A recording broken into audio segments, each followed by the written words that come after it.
warahmatullahi wabarakatuh. Perkenalkan, nama saya Dea Ariska Nastiti dengan NIM E1S1200004. Pada kesempatan kali ini saya akan membahas dua pokok materi yang dimana ini merupakan bagian dari MIT sistem basis data. Submateri yang akan dibahas yang pertama itu pengenalan database, dan yang kedua intro to relational model. Untuk pembahasan yang pertama, kita harus ketahui dulu apa sih itu basis data. Jadi basis data adalah data merupakan data yang disimpan secara sistematis di dalam komputer yang dapat diolah atau memanipulasi menggunakan perangkat lunak untuk menghasilkan informasi. Tujuan basis data yang pertama, kecepatan dan kemudahan atau speed, yang dimana memungkinkan untuk melakukan perubahan atau manipulasi terhadap data atau menampilkan kembali data dengan lebih cepat dan mudah.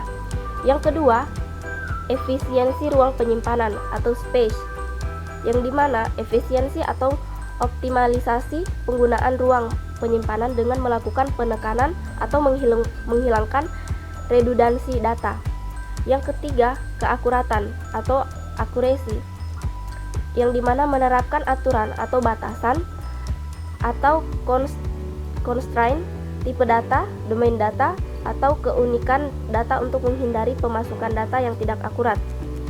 Yang keempat, ketersediaan atau availability, yang dimana memilah data menjadi data master, data transaksi ataupun data history. Yang kelima, kelengkapan atau completeness, yang dimana menambah record data dan melakukan perubahan struktur dalam basis data dalam bentuk penambahan objek baru atau table, atau dengan penambahan file-file baru pada table. Yang keenam, keamanan atau security, yang dimana melakukan pengaturan hak akses terhadap basis data beserta objek-objek di dalamnya dan menentukan operasi-operasi apa saja yang boleh dilakukan. Dan yang terakhir adalah kebersamaan pemakaian atau shareability, yang dimana penggunaan data dalam suatu basis data oleh berbagai pihak. Berikut komponen pada sistem basis data. Yang pertama, perangkat keras atau hardware, yang dimana komputer atau satu untuk sistem yang standalone atau lebih dari satu untuk sistem jaringan. Terdapat lagi memori sekunder atau hard disk, tipe atau removable disk. Yang ketiga, media atau perangkat komunikasi untuk jaringan. Yang kedua, sistem operasi atau operating system, yang dimana di dalamnya sistem operasi merupakan program yang mengaktifkan atau memfungsikan sistem komputer, mengendalikan seluruh sumber daya atau resource dalam komputer dan melakukan operasi-operasi dasar dalam melakukan operasi I/O dan pengolahan file dan lain-lain. Contoh MS-DOS, Windows, Linux, dan Unix. Yang ketiga, basis data atau database, yang dimana dalamnya ada sistem pengolahan basis data. DBMS menentukan bagaimana data di organisasi disimpan, diubah, dan diambil kembali. Selain itu, diterapkan juga mekanisme pengamanan data, pemakaian data secara bersama, keakuratan atau konsistensi data.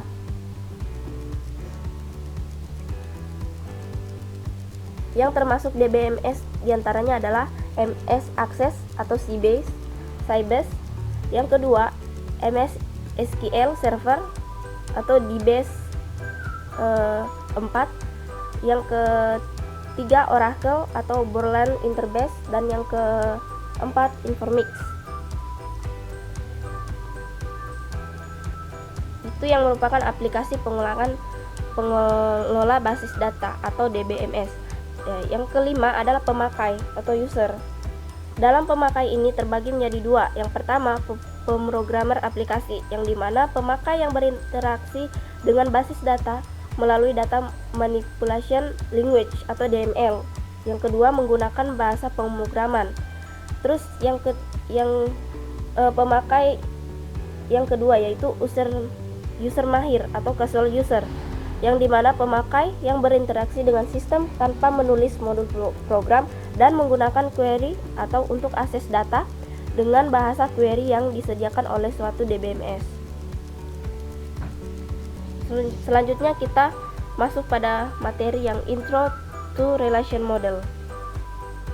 Model data relasional atau basis data relasional ditemukan oleh EF Code, menunjukkan suatu cara yang digunakan untuk mengelola data secara fisik dalam memori sekunder dan bagaimana relasi dari suatu keseluruhan data dalam sistem yang sedang ditinjau. Kelebihan dari model data relasional ini yaitu dapat mengakomodasi berbagai kebutuhan pengelolaan basis data yang ada di dunia nyata atau real world. Yang kedua, pencarian data dari suatu tabel atau banyak tabel dapat dilakukan dengan cepat. Dan yang terakhir adalah merupakan model yang paling sederhana sehingga mudah untuk dipahami. Basis data akan disebar atau dipilah ke dalam tabel 2 dimensi. Sebagai contoh, di sini ada sebagai tabel atau relasi, itu sudah ditunjukkan dengan tanda panah, ada item data, record atau tuple, terus baris atau kardinalitas. Istilah-istilahnya yaitu RDMS atau Relational Database Management System adalah DBMS yang bermodelkan relasional. Kardinalitas adalah jumlah tuple suatu relasi atau tabel.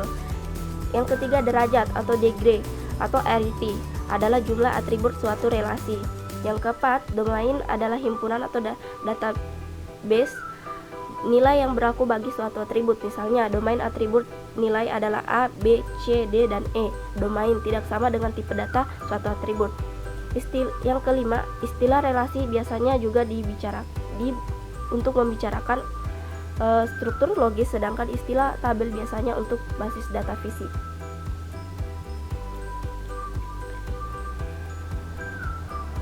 Kemudian ada IR model atau model keterhubungan entitas. Sebagai contoh, yang ini merupakan himpunan entitas. Atribut atau atribut properties merupakan karakteristik dari sebuah entitas atau biasanya berhubungan dengan file dalam sebuah tabel. Penentuan atribut bagi suatu entitas didasarkan pada relevansinya terhadap entitas tersebut. Yang kedua, atribut kunci atau identifikasi merupakan atribut pengidentifikasi entitas yang paling unik untuk semua entitas dalam himpunan entitas. Contoh, atribut NIM pada himpunan entitas mahasiswa. Yang ketiga, atribut deskriptif merupakan atribut lain selain atribut kunci yang berfungsi sebagai penjelasan terhadap entitas dalam himpunan entitas. Contoh, atribut nama, alamat, tanggal lahir pada himpunan entitas mahasiswa. Ada 3 macam kunci. Yang pertama, super key adalah suatu atau lebih atribut yang dapat membedakan entitas satu dengan lainnya dalam himpunan entitas. Yang kedua, candidate key merupakan kumpulan atribut minimal yang dapat membedakan entitas satu dengan lainnya dengan himpunan entitas. Yang ketiga, primary key, salah satu dari candidate key yang digunakan sebagai pengidentifikasi suatu entitas dalam himpunan entitas. Dan yang ini merupakan contoh dari model keterhubungan entitas, yang dimana telah disebutkan super key merupakan yang tadi sudah dijelaskan. Ada candidate key seperti nomor KTP, lokasi SIM, dan primary key yaitu nomor KTP atau nomor SIM, tergantung kebutuhan. Atribut bernilai banyak atau multi-valued atribut merupakan atribut yang dapat bernilai lebih dari satu nilai yang sejenis. Kemudian atribut bernilai tunggal atau single valued atribut merupakan atribut yang hanya mempunyai satu nilai. Sebagai contoh, ini ada di tabel yaitu NIM, nama, dan alamat sebagai atribut bernilai tunggal, dan hobi atribut bernilai banyak. Terus kemudian yang ketiga adalah ada atribut turunan atau derived atribut merupakan atribut yang nilainya diperoleh dari pengelolaan atau diturunkan dari atribut atau tabel lain. Sebagai contoh, angkatan IPK merupakan atribut turunan. Kemudian ada lagi atribut harus bernilai atau mandatory atribut, merupakan atribut-atribut yang harus diisikan nilainya. Kemudian ada juga atribut tidak harus bernilai atau non-mandatory atribut atau null, merupakan atribut-atribut yang nilainya boleh dikosongi.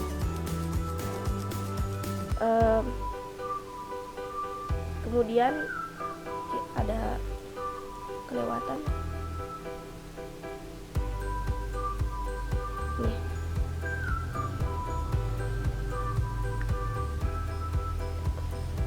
Untuk relationship digunakan untuk menunjukkan hubungan antar entitas. Hubungan relasi atau relationship sets merupakan kumpulan semua relasi di antara entitas. Sebagai contoh, ada dua tabel yang terdapat, yaitu mahasiswa dan mata kuliah. Dari tabel-tabel di atas dapat dilihat bahwa terdapat hubungan atau relasi antara himpunan entitas mahasiswa dengan mata kuliah. Yang pertama, Andi mempelajari mata kuliah Internet 1. Dan yang kedua, Rudi mempelajari mata kuliah Internet 1 dan Network 1. Sehingga apabila dimodelkan dengan ER diagram, yaitu mahasiswa dengan NIM, nama dan NIM, terus mempelajari yang ada NIM dan kode kuliah. Kemudian mata kuliah, ada SKS, nama kuliah, kode kuliah. Kardinalitas atau derajat relasi merupakan jumlah maksimum entitas yang dapat berelasi dengan entitas pada himpunan entitas lain. Macam-macam kardinalitas. Yang pertama, 1 ke 1 atau 1 to 1. Setiap entitas pada himpunan A berhubungan dengan paling banyak dengan satu entitas pada himpunan entitas B, dan begitu juga sebaliknya. Contoh, nama dosen dengan nama dosen dan alamat. Kemudian mempelajari prodi, kode, dan juga nama program. Satu dosen paling banyak mempelajari satu program studi, walaupun tidak semua dosen menjadi ketua, dan setiap program studi dikepalai oleh paling banyak satu dosen. Yang kedua, 1 ke banyak atau 1 to many. Setiap entitas pada himpunan entitas A berhubungan dengan banyak entitas pada hubungan entitas B, tetapi tidak sebaliknya. Contoh, setiap agama dapat dianut oleh lebih dari satu mahasiswa, tetapi tidak sebaliknya, setiap mahasiswa hanya dapat menganut satu agama. Sebagai contoh, diagramnya, agama yaitu deskripsi kode agama, dan kemudian dianut kode agama, kemudian NIM, dan N mahasiswa yang terdapat pada semester, nama, dan NIM. Yang ketiga adalah banyak ke banyak atau many to many. Setiap entitas pada himpunan entitas A berhubungan dengan banyak entitas pada himpunan B, dan sebaliknya. Contoh, setiap dosen dapat mengajar lebih dari satu mata kuliah, dan setiap mata kuliah dapat diajar oleh lebih satu dari dosen. Untuk contoh diagramnya yaitu dosen dengan nama dosen, alamat dosen, kemudian mengajar dengan waktu, tempat, nama dosen, dan kode kuliah, kemudian mata kuliah dengan SKS, nama kuliah, kode kuliah. ERD dengan kamus data.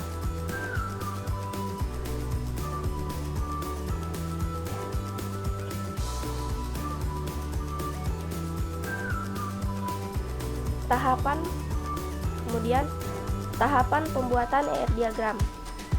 Sebagaimana yang telah disebut, ternyata ada di sini ada tahapan pembuatan ER diagram. Yang pertama, mengidentifikasi dan menetapkan seluruh himpunan entitas yang akan terlibat. Kedua, menentukan atribut-atribut kunci dari masing-masing himpunan entitas. Yang ketiga, mengidentifikasi dan menetapkan seluruh himpunan relasi di antara himpunan entitas yang ada beserta foreign key atau kunci tamu. Yang keempat, menentukan derajat atau kardinalitas relasi untuk setiap himpunan entitas. Dan yang kelima, terakhir, melengkapi himpunan entitas dan himpunan relasi dengan atribut-atribut deskriptif.